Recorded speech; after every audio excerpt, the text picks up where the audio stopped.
episode of our couch session, a recap of all. Yeah. It's going to be a recap of all the book that we've been reading, Mingling of Souls.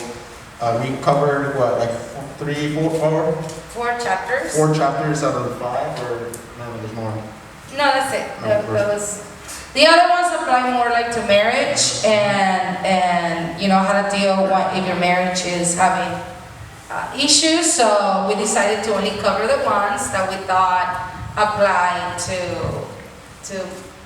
our young people. Yeah. We don't have any 60-year-old married couples here. Thank God for that. Okay, so we have covered the chapter, and if you guys have not yet watched all the classes, they are on our website online. We have them on our YouTube channel. We have them on our Discord group.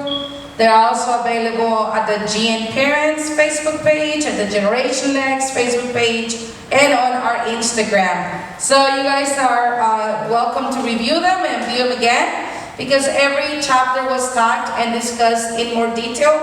Last Sunday, there was a quick review just in case. So today we're going to do that. We answer your questions, because what your concerns are our concerns.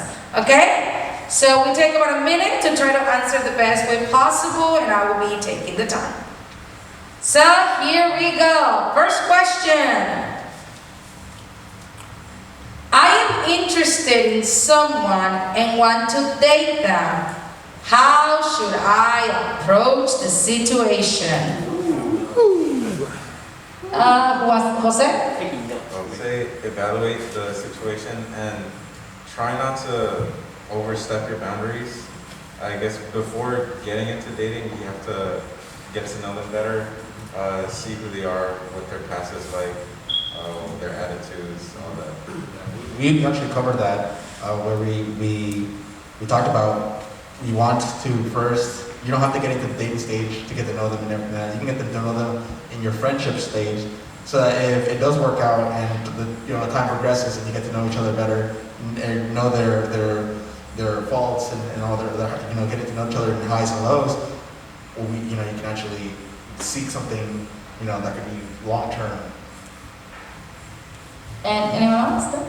So just remember, you want to do it when you are, spiritually mature and ready enough, and you have your parents' approval, and hopefully you go through a few years of friendship before you consider the actual dating and then the courtship. Okay? What are your thoughts for long distance or online dating? The big thing right now. 2020. Big thing. Playing with people's hearts around the game, okay? Yeah. I think it's a long distance relationships and online relationships are one that takes a lot of trust, and it takes a lot of strength, because it can be really, really difficult. I've known we had a friend that had a long distance relationship. I had a former student that met a guy in gaming, through gaming.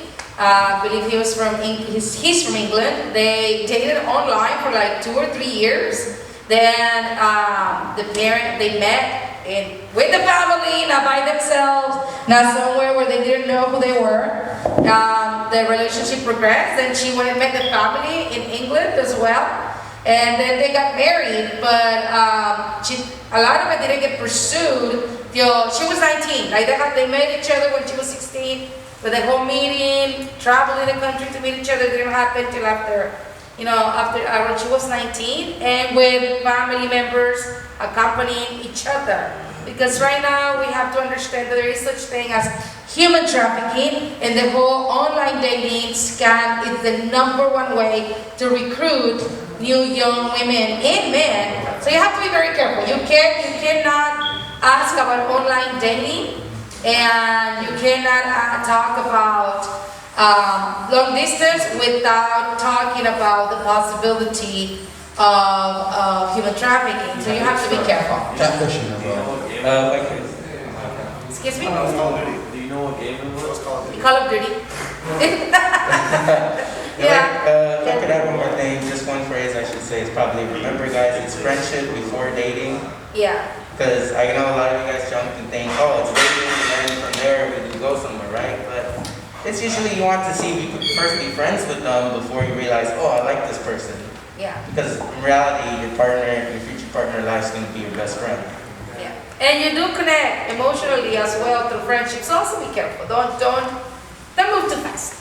Okay, so next question. I can take this one. Does a toxic relationship affect your mental health? At the count of 3, tell me what you guys think as a yes or no.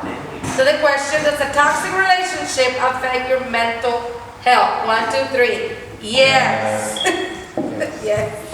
Yeah. It does. Yes, they can definitely mess with your mental health and state of being. Anybody wants to? I concur. They concur. I was going to say, it's kind of in the title, you know? It's toxic for you. Yeah. Toxic relationship. Poisonous. Okay. This is a good one. In each of our opinions, how would we describe love? Love is a choice. It's not something you feel. That's attraction. Jose? So love. Yes. I'm In your opinion, describe love. personally, I think it's a feeling or emotion that you can choose to have well, in this situation, with one specific person. With that emotion, you have care, you have friendship, you have faith in that person, you trust that person so much so that you are attracted and you love them, right? And you just want to be with that person forever. That's me. Okay, it's an opinion of that's love him. I'm a person, everybody, has their opinion. I believe that someone that does not know God does not know or understand love.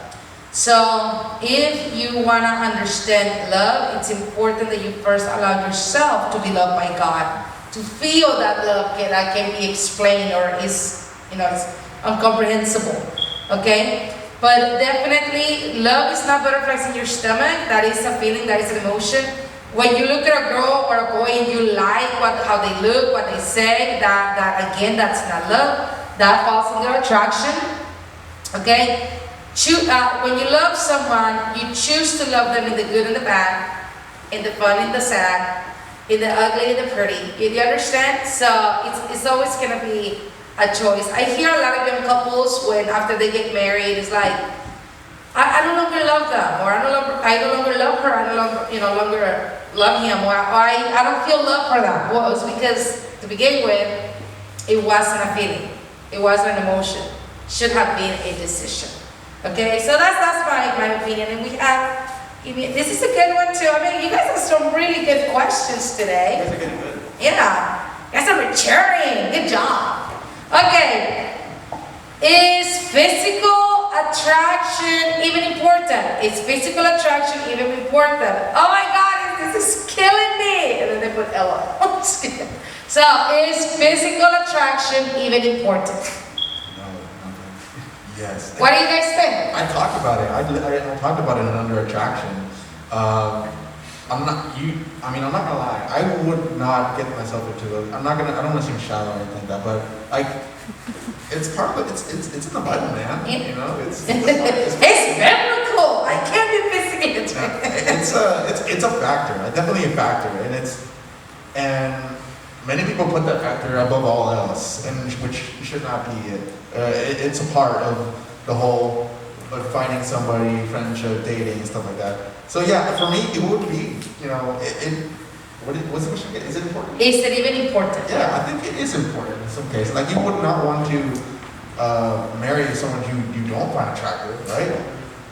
But then again, attraction falls in many different levels. So for some, physical attraction is not very much like something they look for, and you see that. I see that before. I've seen that people where I was like, wow, that person looks like it's out of their league, but they have great character and they have great values and they have great jobs or something. But it's stability and stuff like that. There's definitely type of attraction, and for me, I believe it is important. So remember, first, beauty is in the eye of the beholder. But yes, I do believe that you want to be attracted to the person you want to spend the rest of your life with, but that should not be the reason why you want to establish an emotional, physical, or sexual relationship with. That should not be the number one reason. But it is important. Of course, you want to find that person attractive. You don't want to be like sitting next to them eating lunch and not be able to look at them. Okay? You don't want to do that. So, but it should not be the number one reason to start a relationship. I don't know the rest of you. I mean, Some people just base it up straight off of physical attraction, and then they say, oh, because they're physically attracted, they must be either a nice person, hard worker, or etc. They start making these assumptions just based off attraction, physical attraction, which isn't true. In the end, you start finding a person attractive once you get to understand them, almost. And you say, wait, I like those traits. And even before you would say, oh, I didn't find this person attractive. And suddenly you might, just because you found out about those traits. So, I just wanted to add that in. But like, I think it's like, for attraction, like you can focus, I focus, and I believe people focus on different aspects of their life. Some people, you can see, especially like, both men and women, they're focused a lot in their physical appearance. yeah, Some that's true. focus a lot in their intellect. Because people find intellect attractive, charisma attractive, physical attraction. And so I think, yeah, it is very, very important. So. If that was what you were asking, is it even important because you're feeling like you're not attracted yourself? First of all, we need to be very hard on ourselves, okay? And I remember when I had a student, and then she had like this little pimple, and she put like a big old Band-Aid, and I'm like, what happened? It's because I have a pimple, and I said, that pimple, you can hardly see it. No, I can see it, because we are our toughest critics. So, yes, going back to this, attraction is important. Taking care of the temple that God has given you, which is your body, is also important. Being healthy, staying healthy, showering on a daily basis, or clipping your toenails, things like that. There's a lot of stuff you can do, but at the end, believe it or not, beauty runs out. The outer appearance runs out. Be the best self you can be first, mentally and spiritually. And the Bible says that everything else gets added to you. It says, follow my path first, and everything else will get added to you. But yeah, sometimes you can be very handsome or very beautiful and a jerk, so that your beauty is only gonna go so far, right? So that's what Mingling is saying. I'm nice, and I treat others the way I want to be treated, and people will always respond to that positively. Okay, so that concludes our couch session of this month. Thank you guys. Thanks for watching. Again, we can continue to watch our lessons online, and hopefully we get to see you here very, very, very soon. We love you. See you next in 2 Sundays, because next Sunday is Auditorium Sunday. Bye guys.